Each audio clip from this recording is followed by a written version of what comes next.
AP ముఖ్యమంత్రి Nara Chandrababu Naidu assembly సాక్షిగా 2019 నుంచి 24లో జరిగిన ఆర్థిక అంశాలపై శ్వేతపత్రాన్ని విడుదల చేయడం జరిగింది.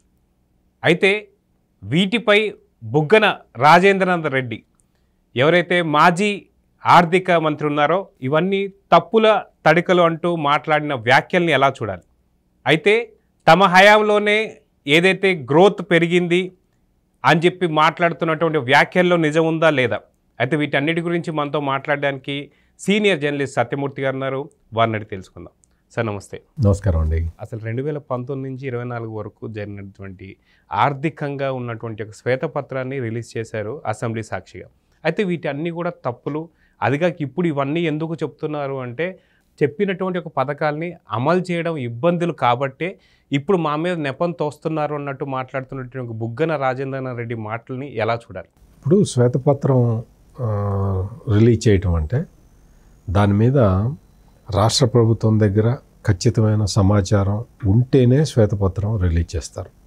అంటే రాష్ట్ర ప్రభుత్వం దగ్గర ఉన్న ఖచ్చితమైన సమాచారాన్ని ప్రజలకు తెలియచెప్పేదే శ్వేతపత్రం.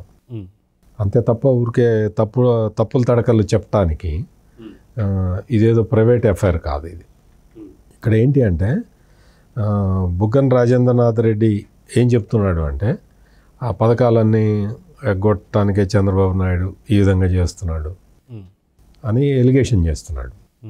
పథకాలు ఇప్పటి వరకు చాలా వరకు అమలు చేశాడు కదా.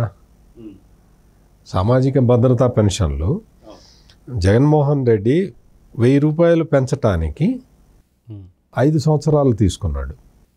మరి 1000 రూపాయలు పెంచడమే కాకుండా జగన్మోహన్ రెడ్డి ముఖ్యమంత్రిగా ఉన్న సమయంలో బాకీలతో సహా తీర్చడానికి చంద్రబాబు నాయుడు 14 రోజులు కూడా తీసుకోలేదు. జగన్మోహన్ రెడ్డి నిన్న తాడేపల్లి ప్యాలెస్లో ప్రెస్ కాన్ఫరెన్స్ పెట్టి ఆయన ఏం చెప్పాడంటే మేము సామాజిక భద్రతా పెన్షన్లని మేము అధికారం చేపట్టిన 50 రోజుల్లో పెంచామని చెప్పాడు. కరెక్ట్? అది 5 ఏళ్ల తర్వాత కూడా పెంచలేకపోయాడు కదా. పెంచలేక సంవత్సరానికి 250 పెంచుకుంటూ పోయాడు. అంటే ఏంటి అంటే ఈ జగన్మోహన్ రెడ్డి అండ్ బ్యాచ్కి అబద్ధాలు చెప్పటం అనేది మెయిన్ బిజినెస్. నిజాలు చెప్పటం అనేది వాళ్ళ డిక్షనరీలో ఉండదు.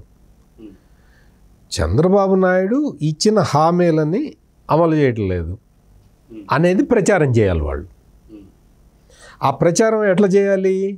ముందర జగన్మోహన్ రెడ్డి వచ్చి చెప్తాడు, తర్వాత ఇప్పుడు బుగ్గన రాజేంద్రనాథ్ రెడ్డి వచ్చి చెప్తాడు, ఆ తర్వాత వైసీపీ సోషల్ మీడియా ప్రచారం మొదలు పెడుతుంది.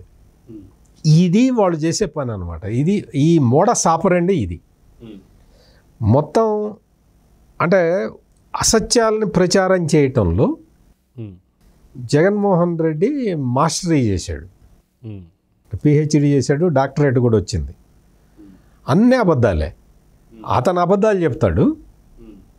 ఈ ఆర్థిక మంత్రి అసలు ఇతను ఆర్థిక మంత్రి అని 5 సంవత్సరాల కాలంలో ఎవరు గుర్తించాల. ఎంతసేపు ఈయన అప్పుల మంత్రి, జగన్మోహన్ రెడ్డి క్యాబినెట్లో అప్పుల మంత్రి. అందుకనే ఈ అప్పుల మంత్రిని 5 సంవత్సరాల పాటు కొనసాగించాడు. మధ్యలో 2.5 సంవత్సరాలకి మంత్రులందరినీ మార్చాడు, కానీ ఈయన మాత్రం కొనసాగించాడు. అసలు తలసరి ఆదాయం గురించి బుగ్గన రాజేంద్రనాథ్ రెడ్డి చెప్తున్నాడు. తలసరి ఆదాయం జగన్మోహన్ రెడ్డి హయాంలో పెరిగింది అని చెప్తున్నాడు. 2018-19లో తలసరి ఆదాయం 1,54,000 ఉంటే దాన్ని 2023-24లో 2,19,518కి పెరిగింది అని చెప్పాడు. అసలు ఇతను ఆర్థిక మంత్రిగా 5 సంవత్సరాలు ఎట్ట పనిచేశాడో నాకు అర్థం కావట్లా. తలసరి ఆదాయం తగ్గిపోయింది. 2014-19లో 13.2% ఉన్న పర్ క్యాపిటల్ ఇన్కమ్ 2014 నుంచి 2024 వరకు 9.5% పడిపోయింది. ఇది వాస్తవ అంచనా కాగా ఈయనొచ్చి నేను పెంచానని చెప్తాడు. అసలు అందులోనే తప్పు ఉన్నది. మొత్తం ఏం చెబుతారు తలసరి అప్పు ఎట్లా ఉన్నది, ఎంత ఉన్నది అంటే మీకు 2019లో తలసరి అప్పు 74,790 రూపాయలు ఉంటే 2024లో తలసరి అప్పు 1,44,336 రూపాయలు ఉంది. అంటే తలసరి అప్పు పెరిగిందా తగ్గిందా? ఇదంతా జగన్మోహన్ రెడ్డిను ఈ బుగ్గన రాజేంద్రనాథ్ రెడ్డి చేసిన నిర్వాకం. దీన్ని కప్పిపూస్తూ మొత్తం అసలు తెలుగుదేశం పార్టీ వచ్చిన దగ్గర నుంచి అంటే ఈ 50 రోజుల్లోనే 50 రోజులు కూడా కాలేదు. మరి ఆయన ఎక్కడి నుంచి ఎలక్షన్లో డిక్లేర్ అయిన దగ్గర నుంచి లెక్కేసుకుంటున్నారు, ఎన్నికల ఫలితాలు వచ్చిన దగ్గర నుంచి లెక్కేసుకుంటున్నారు. వేసుకొని వాళ్ళ ఆనందాన్ని మనం ఎందుకు కాదనాలి? అప్పటి నుంచి లెక్కేసుకొని నీకు మొత్తం 2,000 కోట్లు తెచ్చాడు, 3,000 కోట్లు తెచ్చాడు, 4,000 ప్రభుత్వాన్ని నడపడానికి ఇప్పటికే చాలా అప్పులు తెచ్చాడు, కానీ ఎల్లో మీడియా రాయట్లేదు. నువ్వు తెచ్చిన అప్పులేంటి, చంద్రబాబు నాయుడు తెచ్చిన అప్పులేంటి? చంద్రబాబు నాయుడు నువ్వు ఖజానా మొత్తం ఖాళీ చేసి వెళ్ళిపోయావు. ఒక్క పైసా లేదు ఖజానాలో. ఒక్క పైసా లేకపోతే day in and day out ఖర్చులు ఉంటాయి. రాష్ట్ర ప్రభుత్వానికి ఎట్లా నడపాలి, ప్రభుత్వాన్ని ఎట్లా నడపాలి? నువ్వు 5 ఏళ్ళు ఆర్థిక మంత్రిగా చేసావు కదా, నువ్వు చేసింది ఏంటి? నువ్వు సంవత్సరానికి 365 రోజులు ఉంటే 365 రోజుల్లో 355 రోజులు అప్పు తెచ్చాడు. అంటే ప్రతిరోజు మన బతుకంతా కూడా అప్పు మీదే గడిచింది. నువ్వు అసలు ఆర్థిక మంత్రిగా ఎట్ట పని చేసావో నాకైతే అర్థం కావట్లా. ఆర్థిక మంత్రి సిగ్గుపడాలి. మామూలు అంతకు ముందర ఒక 5 రోజులు 6 రోజులు సంవత్సరాన్ని 365 రోజుల్లో 5 రోజులు 6 రోజులు డెఫిసిట్ ఉంటే అప్పు తీసుకుంటే ఆ వేస్ అండ్ మీన్స్ మీద బతకటానికే సిగ్గుపడేవాళ్ళు. అటువంటిది 5 రోజుల నుంచి 360 రోజులకి తీసుకెళ్ళిన ఈ ఆర్థిక మంత్రి ఇప్పుడు వచ్చి ఎవరు రాయట్లేదు, నువ్వు సాక్షిలో రాయి, నువ్వు ఉన్నావు కదా, నువ్వు చెప్తున్నావు కదా, సాక్షిలో రాసుకో ఎన్ని అప్పులు తెచ్చారో. నేను ఇప్పుడే చెప్పా కదా తలసరి అప్పు ఎంత పెరిగింది అనేది. మరి ఇది తలసరి అప్పు పెరిగింది తప్పు కరెక్టా కాదా? నువ్వు స్థానిక సంస్థలకి డబ్బులు ఎగ్గొట్టిన వాడివి, నువ్వు ఆర్థిక మంత్రివి. స్థానిక సంస్థలకు ఇవ్వాల్సిన డబ్బులు ఎగ్గొట్టి స్థానిక సంస్థలు స్థానిక స్వపరిపాలన అసలు ఆ కాన్సెప్టే అత్యంత గొప్ప కాన్సెప్ట్. స్థానిక స్వపరిపాలన చేయాలంటే నువ్వు సర్పంచ్కి డబ్బులు ఇవ్వాలి కదా. ఆర్థిక సంఘం నుంచి వచ్చిన డబ్బులన్నీ సర్పంచ్ అకౌంట్లో పడంగానే కొట్టేసిన వాళ్ళు వీళ్ళు వచ్చి మేము రాష్ట్రాన్ని అభివృద్ధి చేసాం అంటే రాష్ట్రాన్ని ఎట్లా అభివృద్ధి చేస్తావు? ఇక్కడ ఇంకొక ఇదేంటి అంటే చంద్రబాబు నాయుడు విడుదల చేసిన శ్వేతపత్రంలో అప్పు ఎంత ఉందనేది చాలా క్లియర్గా చెప్పాడు. 2019లో అప్పు 3,75,295 కోట్లు ఉంది. 2024లో అది 9,74,556 కోట్లు అయింది. కరెక్టే కదా? ఇన్ని రోజులు తెలుగుదేశం చెబుతున్నదే అది కదా, నువ్వు అప్పులు పెంచావని. ఇవేంటి అంటే ఈ రాష్ట్ర ప్రభుత్వం తీసుకొచ్చిన అప్పులు ఇవి కాకుండా ఎగ్గొట్టిన బిల్లులు ఉన్నాయి, కాంట్రాక్టర్లకి చెల్లించాల్సిన బిల్లులు. ఆ బిల్లులు చెల్లించాలి, అది కూడా అప్పే. రాష్ట్ర ప్రభుత్వానికి అది కూడా అప్పే. అదెంత ఉన్నది అంటే 135,224 కోట్లు. అంటే ఈ మొత్తం కలిపితే నీకు ఎంత అయింది? 11 లక్షల కోట్లు అయింది కదా. మరి 11 లక్షల కోట్లు అప్పు చేసావా చేయలేదా నువ్వు చెప్తావా? క్లియర్ కట్గా చెప్పాలి కదా. ఈ ఫిగర్స్ చెప్పకుండా 2014-19 మధ్యలో రాష్ట్ర అప్పులు 21% పెరిగితే తమ హయాంలో అంటే 2019 నుంచి 24 మధ్య ఆ పెరుగుదల 12% మాత్రమే అంటాడు. ఫిగర్స్ ఎందుకు చెప్పట్లేదు? నువ్వు అప్పు ఫిగర్ చెప్పాలి కదా. ఇప్పుడు రాష్ట్ర ప్రభుత్వం ఫిగర్ చెప్పింది, నువ్వు ఫిగర్ ఎందుకు చెప్పట్లే? Point number 1. ఇంకొకటి ఏంటంటే రాష్ట్ర అప్పు FRBM లిమిట్ లోపల ఉండేలాగా చూసుకుంటూ కార్పొరేషన్ అప్పులు తీసుకొచ్చాడు. ఆ కార్పొరేషన్ మీద అప్పులు తేవటమే కాకుండా ప్రభుత్వ ఆస్తులు తాకట్టు పెట్టి తెచ్చిన అప్పులు ఉన్నాయి. ఇవన్నీ సపరేట్ అకౌంట్లో వేసేవాడు ఈ అప్పులన్నీ. నిన్న శ్వేతపత్రంలో చంద్రబాబు నాయుడు క్లియర్ కట్గా చెప్పాడు. విశాఖపట్నం కలెక్టరేట్ దగ్గర నుంచి ఆర్డీఓ ఆఫీస్ దగ్గర నుంచి అన్ని తాకట్లోనే ఉన్నాయి. సెక్రటేరియట్ నుంచి అన్ని. అమరావతి సెక్రటేరియట్ తాకట్లో అన్ని తాకట్లోనే ఉన్నాయి. విశాఖపట్నంలో అయితే చిన్న ఆఫీసు, ఓ పోలీస్ కమిషనరేట్ ఆఫీస్ ఉంటే ఆ స్థలాన్ని, ఆ బిల్డింగ్ను కూడా తాకట్టు పెట్టాడు జగన్మోహన్ రెడ్డి, బుగ్గన రాజేంద్రనాథ్ రెడ్డి. అంటే ప్రభుత్వ ఆస్తులు కుదవబెట్టి అప్పు తీసుకొచ్చిన వీళ్ళు వాళ్ళ హయాంలో అప్పులు తగ్గినాయిట, చంద్రబాబు నాయుడు హయాంలో అప్పులు పెరిగినాయిట. ఎట్లా చెప్తావు నువ్వు? ఫిగర్ చెప్పు. నీకు అసలు ఇంత ఈ రకంగా ఒక చెప్పా కదా ఇందాక, జగన్మోహన్ రెడ్డి నిన్న ప్రెస్ కాన్ఫరెన్స్ పెట్టి అబద్ధాలు చెప్పాడు. ఆ అబద్ధాలని కన్ఫర్మ్ చేస్తూ ఇప్పుడు బుగ్గన రాజేంద్రనాథ్ రెడ్డి చెప్తున్నాడు. మొత్తం రాష్ట్ర ఆదాయం అంటే స్టేట్ ఓన్డ్ ట్యాక్సెస్, అంటే ఈ ట్యాక్సుల నుంచి వాటి నుంచి వచ్చే రాష్ట్ర ఆదాయం నీకు 2014-15లో 38,000 కోట్లు ఉండేది. అది 2018-19కి 62,000 కోట్లకు వచ్చింది. 2023-24లో 93,000 కోట్లకు వచ్చింది. మరి రాష్ట్ర ఆదాయం పెరిగింది కదా, మరి అప్పు ఎందుకు చేసావు నువ్వు? అంటే నీకు ఆర్థిక క్రమశిక్షణ లేని ఆర్థిక మంత్రివి నువ్వు. రాష్ట్ర ఆదాయం పెరిగినప్పుడు అప్పు చేయటం తగ్గించాలి. పోనీ ఈ పేరుని నాని ఒకసారి ఒక మాట చెప్పాడు, కేంద్రంలో నరేంద్ర మోడీ కూడా అప్పు చేశాడు అని. ఈ పేరుని నాని, బుగ్గన రాజేంద్రనాథ్ రెడ్డి వీళ్ళందరూ అసలు వీళ్ళు మంత్రులుగా పనిచేయటమే రాష్ట్రానికి పట్టిన కర్మ. నరేంద్ర మోడీ అప్పు తీసుకొస్తున్నది ఇన్ఫ్రాస్ట్రక్చర్ డెవలప్మెంట్ ప్రాజెక్టుల కోసం. నరేంద్ర మోడీ అప్పు తేవట్లేదని చెప్పట్లా, ఇన్ఫ్రాస్ట్రక్చర్ డెవలప్మెంట్ ప్రాజెక్టుల కోసం. ఇన్ఫ్రాస్ట్రక్చర్ మీద అప్పు తీసుకొచ్చి పెడితే దీని మీద రిటర్న్స్ వస్తాయి, దేశం పురోగమిస్తుంది. నువ్వు ఇన్ఫ్రాస్ట్రక్చర్ మీద ఖర్చు పెట్టింది ఎంత? ఈశాన్య రాష్ట్రాల కన్నా తక్కువ ఖర్చు పెట్టావు. దాన్ని క్యాపిటల్ ఎక్స్పెండిచర్ అంటారు. బుగ్గన రాజేంద్రనాథ్ రెడ్డి క్యాపిటల్ ఎక్స్పెండిచర్ ఎంత పెట్టాడో చెప్పాలి. క్యాపిటల్ ఎక్స్పెండిచర్ పెట్టలేదు ఈశాన్య రాష్ట్రాలు. ఈశాన్య రాష్ట్రాల కన్నా తక్కువ క్యాపిటల్ ఎక్స్పెండిచర్ పెట్టాడు. అంటే ఏంటి? ఇన్ఫ్రాస్ట్రక్చర్ ప్రాజెక్ట్స్ మీద, నీటిపారుదల ప్రాజెక్ట్స్ మీద, వీటి మీద ఖర్చే పెట్టలేదు. అట్లా ఖర్చు పెట్టకుండా ఇప్పుడు వచ్చి రాష్ట్రం డెవలప్ అయింది అంటాడు. పరిశ్రమలు విపరీతంగా వచ్చినాయని చెప్తున్నాడు బుగ్గన రాజేంద్రనాథ్ రెడ్డి.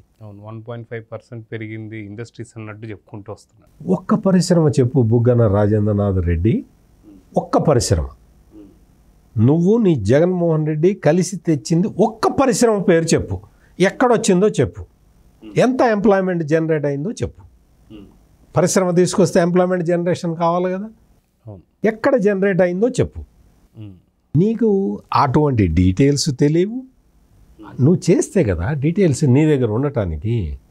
ఇప్పుడు వచ్చి చంద్రబాబు నాయుడు ఇవన్నీ మొత్తం అంతా ఎగ్గొట్టడానికి, అంటే ఆయన హామీలు ఇచ్చాడు కదా, ఆ హామీలు ఎగ్గొట్టడానికి ఇది సాకు చూపిస్తున్నట్ట. ఈ సాకు చూపించి ఆయన ఎన్నికల హామీలని ఎగ్గొడతాడట. ఎక్కడ ఎగ్గొడతాడు? అమ్మక వందనం పేరుతోటి స్కీమ్ తీసుకొచ్చి మొత్తం అంతా గైడ్లైన్స్ రెడీ అయిపోతున్నాయి. స్కీమ్ గ్రౌండ్ చేస్తారు. నీకు ఈ Thalliki Vandanam program, education year అయిపోతున్నది. సబరకరు చంద్రబాబు నాయుడు చేస్తాడు కదా, ఉండు ఒక్క నిమిషం ఉండు. ఎందుకు తాపత్రయపడుతున్నావు? నువ్వు అమ్మఒడి ఇచ్చి అమ్మఒడిలో నువ్వు 2,000 కోత పెట్టావు. ఆయన కోత పెట్టనని చెప్పాడు కదా. నువ్వు అందరి పిల్లలకి ఇస్తానని జగన్మోహన్ రెడ్డి భార్య వచ్చి మొత్తం చెప్పింది. మొత్తం ఎలక్షన్ క్యాంపెయిన్ అంతా చేసింది. జగన్మోహన్ రెడ్డి చెప్పాడు. ఆ తర్వాత ఒక బిడ్డకే అని చెప్పాడు కదా. ఇప్పుడు ఏం చెప్తున్నాడు? నారా లోకేష్ అసెంబ్లీ సాక్షిగా చెప్పాడు, నేను అందరి పిల్లలకి ఇచ్చేస్తాము, డోంట్ వరీ అని. దానికి గైడ్లైన్స్ ప్రిపేర్ అవుతున్నాయి. దాని మీద విష ప్రచారం నువ్వు స్కీమ్ ఇంప్లిమెంట్ కాకముందరే మొదలుపెట్టావు. అన్నీ వస్తాయి కదా, వెయిట్ చేయాలి కదా. నువ్వు ఆ పథకాలు ఎగ్గొట్టడానికి ఇవన్నీ చెప్తున్నాడు అంటే శ్వేతపత్రం ఇచ్చేది ఎందుకు? నువ్వు ఎన్ని ఏదో పనులు చేసావో చెప్పటానికి. నువ్వు ఆర్థిక మంత్రిగా పనిచేసిన నువ్వు ఇటువంటి డౌట్ వ్యక్తం చేస్తావని ముందరే ఊహించిన చంద్రబాబు నాయుడు ఆయన ఏం చెప్పాడంటే, జగన్మోహన్ రెడ్డి ఇంత డ్యామేజ్ చేశాడు రాష్ట్రానికి, ఈ డ్యామేజ్ని కంట్రోల్ చేస్తాను నేను అని చాలా స్పష్టంగా చెప్పాడు. ముందు కూడా తెలియాలి కదా, ఎందుకంటే రాష్ట్రం కొత్తగా ప్రభుత్వం వచ్చినప్పుడు గత ప్రభుత్వం ఏం చేసింది అనేది స్పష్టత లేకపోతే ప్రజలకు కూడా ఐడియా ఉండదు. కాబట్టి ఇది జరిగింది కానీ నేను దీన్ని ఇలా చేసుకొని వస్తాను అని చెప్పడం తప్పులేదు అసలుకి. మీకు నాకు తప్పు లేదు జగన్ గారు. జగన్మోహన్ రెడ్డికి బుగ్గన రాజేంద్రనాథ్ రెడ్డికి వాళ్ళు చేసిన తప్పులు ఎత్తి చూపితే కోపం రాదా? అట్లాగే కోపం వచ్చింది. కోపం వచ్చిన తర్వాత ఏం చేయాలి? కొంత బుర్ర తీసి మళ్ళీ అక్కడ పడేయాలి. ఆ ప్రయత్నం చేస్తున్నారు. ఇప్పుడు రేపొద్దున ఇవాళ నుంచే మొదలు పెడతారు, సోషల్ మీడియాలో మొదలు పెట్టేస్తారు. మొదలు పెట్టేసి అన్నీ అది ఎగ్గొడతారు, ఇది ఎగ్గొడతారు, అది ఎగ్గొడతారు. ఏమి ఎగ్గొట్టరు, అన్నీ వస్తాయి, అన్నీ వస్తాయి, అన్నీ ఇంప్లిమెంట్ చేస్తాం. బుగ్గన రాజేంద్రనాథ్ రెడ్డి ఈ మాట ఇట జగన్ బుగ్గన రాజేంద్రనాథ్ రెడ్డి వీళ్ళందరూ ఇట్లా మాట్లాడతారని తెలుసు కాబట్టే ఈ ఆర్థిక పరిస్థితి మీద ఇచ్చిన శ్వేతపత్రం చివరిలో చంద్రబాబు నాయుడు క్లియర్ కట్గా చెప్పాడు, మా పాలసీలు ఇవి, ఇవన్నీ మేము ఎన్నికల్లో హామీ ఇచ్చాము, ఈ హామీలన్నిటినీ అమలు చేస్తాను అని చాలా స్పష్టంగా చెప్పేశాడు. ఈ హామీలన్నీ అమలు చేయటానికి కావలసిన రిసోర్సెస్ని నేనే సృష్టిస్తాను అని కూడా ఆయన చెప్పాడు. నేను ఇవన్నీ అమలు చేయటానికి నేను సృష్టించటం ఎట్లా సృష్టిస్తాను? నేను ప్రభుత్వ ఆదాయాన్ని పెంచే మార్గం చూస్తాను అని చెప్పాడు. ప్రభుత్వ ఆదాయాన్ని చంద్రబాబు నాయుడు గతంలో పెంచలేదు అంటాడు. బుగ్గన రాజేంద్రనాథ్ రెడ్డి ఇంకా పుట్టాడో లేదో తెలియదు కానీ అప్పటికే నాకు తెలిసి 3 సందర్భాల్లో రాష్ట్రం తీవ్రమైన ఆర్థిక సంక్షోభంలో ఉన్న సమయంలో చంద్రబాబు నాయుడు ముఖ్యమంత్రి అయ్యి ఆర్థిక పరిస్థితిని చక్కదిద్దాడు. ఈ బుగ్గన రాజేంద్రనాథ్ రెడ్డి ఊహకు కూడా అందని విధంగా జీరో బేస్డ్ బడ్జెట్ అనే ఒక కొత్త కాన్సెప్ట్ని తీసుకొచ్చిన వ్యక్తి Chandrababu Naidu. Zero based budget అని పెట్టి వివిధ డిపార్ట్మెంట్ల మధ్య పోటీ పెట్టి ఎవరు ఎంత ఖర్చు పెడతారో మీరు ఖర్చు పెట్టిన దానికి అనుగుణంగా నేను రిలీజ్ చేస్తుంటాను అని చెప్పి ప్రభుత్వ శాఖల మధ్య పోటీ పెట్టి అభివృద్ధిని పరుగులు పెట్టి ఇచ్చిన వ్యక్తి చంద్రబాబు నాయుడు. బుగ్గన రాజేంద్రనాథ్ రెడ్డికి ఇవన్నీ ఎట్లా తెలుస్తాయి? తెలియవు. నిన్న జగన్మోహన్ రెడ్డి అంటున్నాడు 7 నెలల కాలానికి ఫుల్ బడ్జెట్ పెట్టలేకపోయాడు, తాత్కాలిక బడ్జెటే పెడుతున్నాడు, ఇది చంద్రబాబు వైఫల్యం అంటున్నాడు. అసలు జగన్మోహన్ రెడ్డికి బడ్జెట్ అంటే ఏంటో తెలిస్తే అసలు ఇన్ని అరాచకాలు చేయడు కదా. బడ్జెటింగ్ ఎట్లా ఉంటుంది? నీకు ఇందాకనే చదివి వినిపించాను నేను. రాష్ట్ర ప్రభుత్వ ఆదాయం పెరుగుతున్నప్పుడు ఇన్ని అప్పులు ఎట్లా చేసావు? ఎందుకు చేసావు? నీ కరోనా సమయం కారణం చెప్తున్నాడు బుగ్గన రాజేంద్రనాథ్ రెడ్డి. కరోనా సమయంలో కేంద్రం నుంచి వచ్చిన సహాయం గురించి చెప్పట్లే. కేంద్రం నుంచి వచ్చిన సహాయం చెప్పవే, ఎందుకు చెప్పవు? అంటే కొన్ని విషయాలు దాచిపెట్టి రాష్ట్ర ప్రజల్ని మభ్యపెట్టి అభివృద్ధిని అటకెక్కించి సంక్షేమాన్ని గాలికొదిలి అప్పులు చేశావు.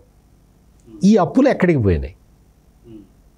నువ్వు 11 లక్షల కోట్ల రూపాయల అప్పు ఉన్నది రాష్ట్ర ప్రభుత్వానికి అని చెప్పి చంద్రబాబు నాయుడు శ్వేతపత్రంలో చెప్పాడు కదా. మరి నువ్వు నేను బటన్ నొక్కి డబ్బులు వేసా అంటున్నావు కదా. నువ్వు బటన్ నొక్కి డబ్బులు వేసింది ఎంత, నువ్వు అప్పు తెచ్చింది ఎంత, ఇది క్లియర్ కట్గా చెప్పు. మిగిలిన డబ్బులు ఏమైనాయి? 11 లక్షల కోట్లకి నాకు లెక్క చెప్పు. నువ్వు చెప్పటం చేతకాక వచ్చేసి ఇది అంతా ఎల్లో మీడియా ఈ వార్తలు ఎందుకు రాయట్లేదు, ఎల్లో మీడియా ఆ వార్తలు ఎందుకు రాయట్లేదు అంటాడు బుగ్గన రాజేంద్రనాథ్ రెడ్డి. నీ బ్లూ మీడియా ఉంది కదా, నీ బ్లూ మీడియాలో రాయించు. నీకు మొత్తం సగం టీవీ ఛానల్స్ నీవే. నీ పరోక్ష పెట్టుబడులతో నడిపే ఛానల్స్, నీ సొంత పెట్టుబడితోటి నడిచే సాక్షి ఛానళ్ళు, నీ దగ్గర నుంచి నువ్వు డబ్బులు పడేసి కొనుక్కున్న పేపర్లు, నువ్వు సొంతగా నీ భార్య నడుపుతున్న పేపరు సాక్షి, వాటి ఇట్లా రాస్తున్నాడు అనుకో. అన్నీ అబద్ధాలు, అసత్యాలు, అభూత కల్పనలు అన్నీ రాస్తున్నాడు. నువ్వు రాసుకో.